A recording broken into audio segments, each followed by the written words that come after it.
ഉളൂഇന് മുമ്പായി, നമ്മൾ ഉളൂയിലേക്ക് പ്രവേശിക്കുന്നതിന്റെ മുമ്പായി ഇസ്ലാം വളരെ പ്രാധാന്യപൂർവ്വം സുന്നത്താക്കിയിട്ടുള്ള ഒരു കാര്യമാണ് ദന്തശുദ്ധീകരണത്തെ സംബന്ധിച്ചിടത്തോളം. പല്ല് തേക്കണം, മിസ്വാക്ക് ചെയ്യണം എന്നുള്ളത് ഉളൂഇന്റെ നിർബന്ധ ഘടകമല്ലെങ്കിലും ഉളൂഇന് കൂടുതൽ പുണ്യവും കൂലിയും വർദ്ധിപ്പിക്കുന്ന ഒരു കാര്യമാണ് ഉളൂ എടുക്കുന്നതിന്റെ മുമ്പേ ദന്തശുദ്ധീകരണം നിർവഹിക്കുക എന്നുള്ളത്.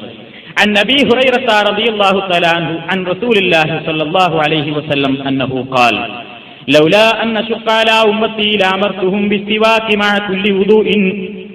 എന്റെ ഉമ്മത്തിന് വിഷമകരമാവുകയില്ലായിരുന്നുവെങ്കിൽ, എന്റെ സമുദായത്തിന് ബുദ്ധിമുട്ടാവില്ലായിരുന്നുവെങ്കിൽ ലഅമർതുഹും ബിസ്സിവാക്കി, ഞാൻ അവരോട് നിർബന്ധമായും ചെയ്യണമെന്ന് പറയുമായിരുന്നു. ബിസ്സിവാക്കി, ദന്തശുദ്ധീകരണം ചെയ്യണമെന്ന് പറയുമായിരുന്നു. മഅ കുല്ലി വുദൂഇൻ, എല്ലാ വുദൂഓടൊപ്പവും നിങ്ങൾ മിസ്വാക്ക് ചെയ്യൽ നിർബന്ധമാണ് എന്ന് ഞാൻ പറയുമായിരുന്നു. എന്റെ ഉമ്മത്തിന് അതൊരു ബുദ്ധിമുട്ടാവുമായിരുന്നില്ലെങ്കിൽ. അവർ നിർബന്ധമല്ല, ഇതുപോലെ കൈ കഴുകുന്നത് പോലെ മുഖം കഴുകുന്നത് പോലെ നിർബന്ധമല്ല ഉളൂവിന് മുമ്പ് പല്ല് തേക്കൽ. എങ്കിലും വളരെയധികം പ്രാധാന്യമുള്ള, വളരെയധികം പുണ്യമുള്ള ഒരു കർമ്മമാണ് ഉളൂ എടുക്കുന്നതിന്റെ മുമ്പ് ദന്തശുദ്ധീകരണം വരുത്തുക എന്ന് നബി സല്ലല്ലാഹു അലൈഹി വസല്ലം അറിയിക്കുന്നു.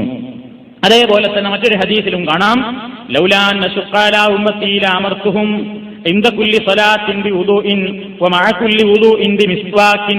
ഇമാം അഹ്മദ് നിവേദനം ചെയ്ത ഹദീസാണ്. എന്റെ സമൂഹത്തിന് ബുദ്ധിമുട്ടാകുമായിരുന്നില്ലെങ്കിൽ എല്ലാ നിസ്കാരത്തിനും പ്രത്യേകം ഉളൂ എടുക്കണമെന്ന് ഞാൻ കൽപ്പിക്കുമായിരുന്നു. അതേപോലെ തന്നെ എല്ലാ ഉളൂവോടൊപ്പവും നിങ്ങൾ ദന്തശുദ്ധീകരണം വരുത്തലും നിർബന്ധമാണ് എന്ന് പറയുമായിരുന്നു. അപ്പൊ ഈ രണ്ട് കാര്യങ്ങൾ ഇപ്പൊ ഇതിലുണ്ട്. സാധാരണയായിട്ട് ഒരു ഉളൂ എടുത്താൽ അത് മുറിയാത്തിടത്തോളം കാലം, അത് നഷ്ടമാകാത്തിടത്തോളം കാലം നമുക്ക് എത്രയും നമസ്കരിക്കാവുന്നതാണ്. എന്നാൽ ഓരോ നമസ്കാരത്തിനും പ്രത്യേകം ഉളൂ എടുക്കൽ വളരെ പുണ്യമുള്ളതും പ്രവാചക ചര്യ അങ്ങനെയാണ് പ്രവാചകൻ ധാരാളമായി കാണിച്ചു തന്നിട്ടുള്ളത് എന്നും ഹദീസുകളിൽ കാണാം.